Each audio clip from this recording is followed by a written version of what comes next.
नमस्कार. या फोटोमध्ये दिसते ती पावडर किंवा कॅप्सूल तुमच्या ओळखीची आहे का? याला म्हणतात स्पिरुलिना. साधारण 800 ते 2000 किंमत असलेली 100 ग्रॅम पावडर.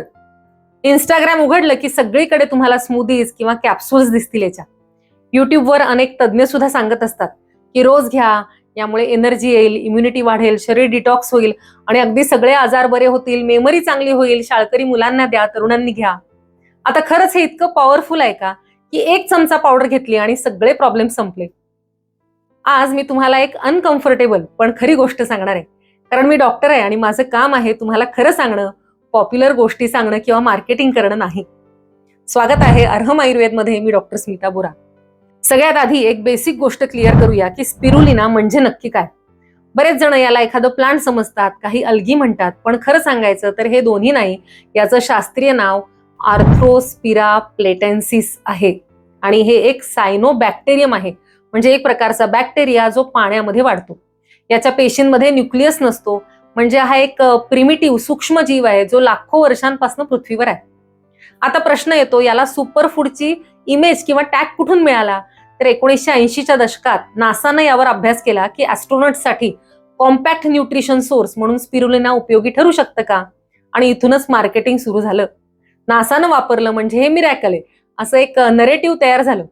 पण स्पेसमध्ये उपयोगी असणं आणि रोजच्या आयुष्यात मिरॅकल असणं या दोन गोष्टी खूप वेगळ्या आहेत. आता याची न्यूट्रिशनल व्हॅल्यू त्याबद्दल बोलूया.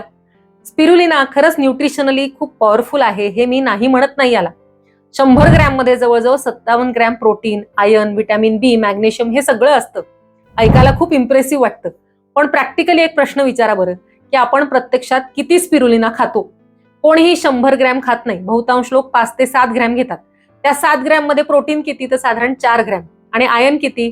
तर तुमच्या रोजच्या गरजेचा एक 10% आयर्न. आता विचार करा, 4 ग्रॅम प्रोटीनसाठी तुम्ही 40-50 रुपये खर्च करणार का? त्याच पैशात तुम्ही एक मूठ मसूर डाळ खाऊ शकता, त्यात दुप्पट प्रोटीन आहे आणि ते आपल्या शरीराला पूर्णपणे परिचित गोष्ट आहे. आयर्नसाठी तुम्ही शेवग्याची पानं, अँटीऑक्सिडंटसाठी आवळा, हे सगळं आपल्या आजूबाजूला सहज आहेच की. आपण त्यांना सोडून अशा मार्केटिंगच्या पावडरवर विश्वास ठेवतो, हे मला थोडं विचित्र वाटतं. आता सायन्स काय सांगतं ते पण समजून घ्यायला हवं बरं का. स्पिरुलिनामध्ये फायकोसायनिन नावाचा एक कंपाऊंड असतो जो अँटीऑक्सिडंट आणि अँटी इन्फ्लमेटरी आहे. लॅब स्टडीजमध्ये त्याचे फायदे दिसले आहेत, हे खरं आहे. पण एक महत्वाची गोष्ट बरेचदा सांगितली जात नाही की लॅबोरेटरीमध्ये किंवा टेस्ट ट्यूबमध्ये जे होतं ते नेहमी आपल्या शरीरात तसंच्या तसं होत नाही. हा कंपाऊंड शरीरात किती ऍब्सॉर्ब होतो, किती टिकतो, टार्गेट टिश्यूज पर्यंत पोहोचतो का, यावर अजून खूप मोठे ह्युमन स्टडीज झालेले नाहीत. काही क्लिनिकल स्टडीज आहेत, त्याच्यामध्ये कोलेस्ट्रॉल आणि ब्लड प्रेशर या दोन्हीमध्ये याचे थोडे फायदे दिसलेले आहेत. पण हे रिझल्ट्स त्यांना प्रॉमिसिंग म्हटलेलं आहे, प्रूव्ह म्हटलेलं नाही, प्रूव्हन. आणि या दोन शब्दांमध्ये फरक आहे बरं का. आता एक अशी गोष्ट जी बहुतेक कोणी सांगत पण नाही. स्पिरुलिना हा पाण्यात वाढणारा सूक्ष्मजीव आहे आणि पाण्यातले heavy metals, lead, mercury, arsenic हे ऍब्सॉर्ब करण्याची त्याची क्षमता असते. जर सोर्स प्युअर नसेल तर तुम्ही नकळत तुमच्या टॉक्झिन्स घेताय. काही सॅम्पल्समध्ये मायक्रोसिस्टिन्स नावाचे लिव्हर टॉक्झिन्स सुद्धा आढळलेले आहेत. ऑटोइम्युन डिसीज असलेल्या लोकांसाठी हे असे टॉक्झिन्स किंवा हेवी मेटल्स रिस्की ठरू शकतात, कारण हे इम्युन सिस्टीमला स्टिम्युलेट करतात. ब्लड थिनर्स घेत असाल तर त्याच्याबरोबर याची इंटरॅक्शन होऊ शकते. काही स्पेसिफिक जेनेटिक कंडिशन्समध्ये अशा गोष्टी पूर्ण अवॉइड करायला सांगितलं जातं. म्हणजेच हे सप्लिमेंट आहे म्हणून सेफ आहे असं गृहीत धरू नका. आता आयुर्वेदाच्या दृष्टीने आपण पाहिलं तर एक खूप महत्वाचं तत्व आहे सात्म्य. म्हणजे जे आपल्या शरीराला सवयीचं आहे, आपल्या भूमीत, आपल्या जमिनीत वाढतं, आपल्या ऋतूंबरोबर जुळतं, आपल्या पिढ्यानपिढ्यांनी खाल्लं आहे, अशी अन्न, असे औषधं योग्य आहेत. आपल्या पूर्वजांनी आवळा, शेवगा, राजगिरा, नाचणी अशा गोष्टी खाल्ल्यात आणि आपल्या त्या अन्नाशी आपण परफेक्टली मॅच झालो आहोत. आपलं अग्नी ते सहज पचवू शकतं.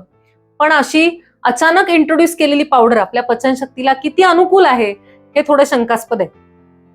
तर तात्पर्य म्हणजे सगळ्या या गोष्टी लक्षात घेतल्याशिवाय कुठलंही सप्लिमेंट निवडायला नाही पाहिजे. स्पिरुलिना पूर्ण वाईट नाही, पण मिरॅकल सुद्धा नाही. स्पेसिफिक केसेसमध्ये डॉक्टरांच्या मार्गदर्शनाखाली तुम्ही त्याचा मर्यादित वापर करू शकता. पण रोजचं हेल्थ सोल्युशन म्हणून, डिटॉक्स म्हणून, इम्युनिटी बूस्टर म्हणून कोणीही हे घेणं, मी तरी याला मार्केटिंग म्हणेन. तुमच्या ताटातलं सगळं जे अन्न आहे आपण पिढ्यानपिढ्या खाल्लेलं ते खरं हिरो आहे, ते स्वस्त आहे, सुरक्षित आहे, आपल्या शरीराला ओळखीचं आहे. म्हणून आपलं पचन सांभाळा, लाईफस्टाईल चांगली ठेवा, शरीर आपोआप एनर्जेटिक होईल. आशा आहे हा व्हिडिओ तुम्हाला उपयोगी वाटला असेल तर याला लाईक करा, शेअर करा. तुमचे या संदर्भात काही अनुभव असतील, प्रश्न असतील तर ते मला नक्की पाठवा, कारण हाच आपल्या संवादाचा एक मार्ग आहे. तुम्ही स्पेसिफिकली स्पिरुलिना कधी वापरून पाहिलंय का आणि तुमचा अनुभव काय आहे हे सुद्धा मला कळवायला विसरू नका. भेटूया पुढच्या व्हिडिओतून. शुभम भवतु. धन्यवाद.